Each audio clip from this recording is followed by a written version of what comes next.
పాలకొల్లులోని క్షీరారామం క్షేత్రానికి భక్తులు పోటెత్తారు. కల్తీపాలు, కెమికల్స్ కలిసిన అభిషేక ద్రవ్యాలతో శివలింగం కరిగిపోతుండటంతో ఆలయ అధికారులు కీలక నిర్ణయం తీసుకున్నారు. ఆలయ గోశాల పాలతో మాత్రమే మూల విరాట్కు అభిషేకం చేస్తున్నామని ప్రధాన అర్చకుడు అనిల్ తెలిపారు. శుద్ధ జలంతో మాత్రమే అభిషేకం చేసేందుకు భక్తులకు అనుమతి ఇస్తున్నారు. క్షీరారామం నుంచి మా ప్రతినిధి భార్గవ్ అందిస్తున్న ఫుల్ డీటెయిల్స్ ఇప్పుడు చూద్దాం. అత్యంత ప్రీతికరమైనటువంటి కార్తీక మాసం శైవ క్షేత్రాలు భక్తులతో కిటకిటలాడుతున్నాయి. ప్రస్తుతం పాలకొల్లులో క్షీరారామలింగేశ్వర స్వామి ఆలయంలో ఉన్నాం. పంచారామ క్షేత్రాల్లో ఒకటైన క్షీరారామలింగేశ్వర స్వామి దర్శనాన్ని కూడా ఐన్యూస్ స్క్రీన్ మీద మనం చూసుకోవచ్చు. ఆ భక్తుల కోసం ఐన్యూస్ స్క్రీన్ మీద కూడా పంచారామాల్లోని క్షీరారాముని దర్శనం కూడా తిలకించుకోవచ్చు. అటు ప్రధానంగా శ్రీరాముడు ప్రతిష్ఠించినటువంటి ఈ క్షీరారామలింగేశ్వర స్వామి ఆలయ చరిత్ర ఏంటి, ఈ కార్తీక సోమవారం సందర్భంగా ఏ విధమైనటువంటి పూజలు చేస్తున్నది ఆలయ ప్రధాన అర్చకులు మనతో ఉన్నారు. స్వామి చెప్పండి, ఎలా జరుగుతుంది కార్తీక సోమవారం వేడుక? మనకి పంచారామ క్షేత్రాలు అని చెప్పేసి అనేటువంటివి శివుని యొక్క ఆత్మలింగ భాగాలు. తారకాసురుడు అనేటువంటి రాక్షసుడికి కుమారస్వామి వారికి జరిగినటువంటి యుద్ధంలో తారకాసుడి హృదయంలో ఉండేటువంటి ఆత్మలింగాన్ని కుమారస్వామి వారు భిన్నం చేసి తారకాసుని సంహారం చేయడం జరిగిందిరా. అలా జరిగినప్పుడు ఆత్మలింగం 5 భాగాలు 5 చోట్ల 5 లింగాలుగా పడ్డాయని చెప్పేసి మనకి పురాణాల ద్వారా తెలిసేటువంటి విషయం. అలా జరిగినటువంటి ఆత్మలింగ భాగాలని ఒక్కొక్క దేవత ఒక్కొక్క చోట ఒక్కొక్కలా ప్రతిష్టాపన చేశారట. ఇక్కడ పడినటువంటి స్వామివారి శివలింగ స్వరూపాన్ని శిరోభాగంగా మనకు తెలియజేస్తున్నారు. అలాగే ఈ శివలింగ స్వరూపాన్ని శ్రీ మహావిష్ణువు ప్రాణప్రతిష్ఠ చేశారట కృతయుగంలోను. అలాగే త్రేతాయుగంలో శ్రీరామచంద్రమూర్తి స్వామివారిని పునఃప్రతిష్ఠ చేసి క్షీరంతో అభిషేకం చేసినటువంటి కారణం చేత రామలింగేశ్వర స్వామిగా పిలువబడుతున్నారని చెప్పేసి మనకు పురాణాల ద్వారా తెలిసేటువంటి విషయం. అలాగే కార్తీక మాసం అనేటువంటి నామధేయానికి పూజ్యమాసం అని చెప్పేసి అనేటువంటిది ఒక పేరు ఉంది. పూజ్యమాసం అని చెప్పేసి అంటే పూజలు చేసుకోవడానికి అర్హులైనటువంటి మాసంగా మనకి పిలువబడుతోంది.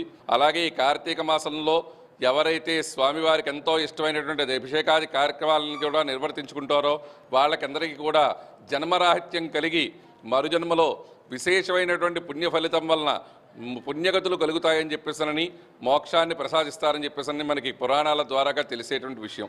అలాగే కార్తీక మాసంలో స్వామివారికి ఎంతో ఇష్టమైనటువంటి ఏకవార రుద్రాభిషేకాలు, ఏకాదశ రుద్రాభిషేకాలు, కాటకాభిషేకాలు, లక్ష బిల్వార్చన కార్యక్రమాలన్నీ కూడా భక్తి శ్రద్ధలతో భక్తులందరూ కూడా విరివిగా నిర్వర్తించుకునేటువంటి ఈ యొక్క కార్తీక మాసం చాలా విశేషమైనటువంటిది. అంటే ప్రధానంగా శివుడు అభిషేక ప్రియుడు. మరి పాలకొల్లు క్షీరారాముల్లో అభిషేకాల వల్ల గతంలో శివలింగం ఎత్తు తగ్గిందని కరిగిపోతుందనేటువంటి ప్రచారం కూడా జరిగింది. ఇప్పుడు ఎలా ఉంది, అభిషేకాలు జరుగుతున్నాయా అభిషేక ప్రియునికి? స్వామివారికి చేసుకునేటువంటి అభిషేకాది కార్యక్రమాలన్నీ కూడా భక్తి శ్రద్ధలతో భక్తులు నిర్వర్తించుకుంటున్నారు. దానికి ఎటువంటి ఇబ్బంది విఘాతము లేదు.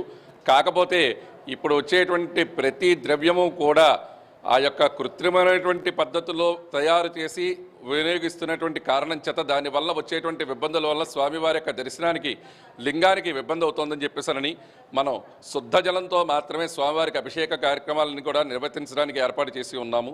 అందుకోసం చెప్పేసని పైగా వచ్చేటువంటి భక్తులు ఎవరైనా కూడా స్వామివారికి శుద్ధ జలంతో మాత్రమే స్వామివారికి అభిషేకం జరుగుతుంది.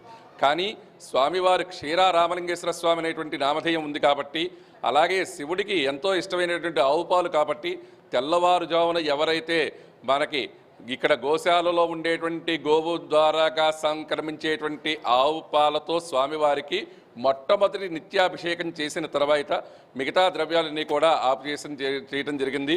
ఓన్లీ నిత్యం జరిగేటువంటి ఆ అభిషేకంలో మాత్రమే ఆ యొక్క గోపాలతో స్వామివారికి అభిషేకం చేస్తారు. మిగతా సమయాల్లో నీళ్లతో మాత్రమే స్వామివారికి అభిషేకం చేయడం జరుగుతుంది.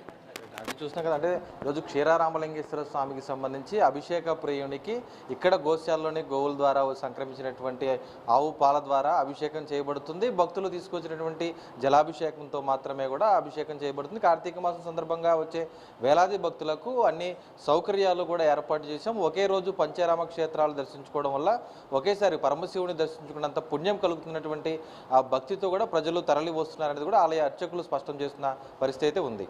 కెమెరా పర్సన్ చంటితో భార్గవ్, న్యూస్, పాలకొల్లు క్షీరారామం నుంచి.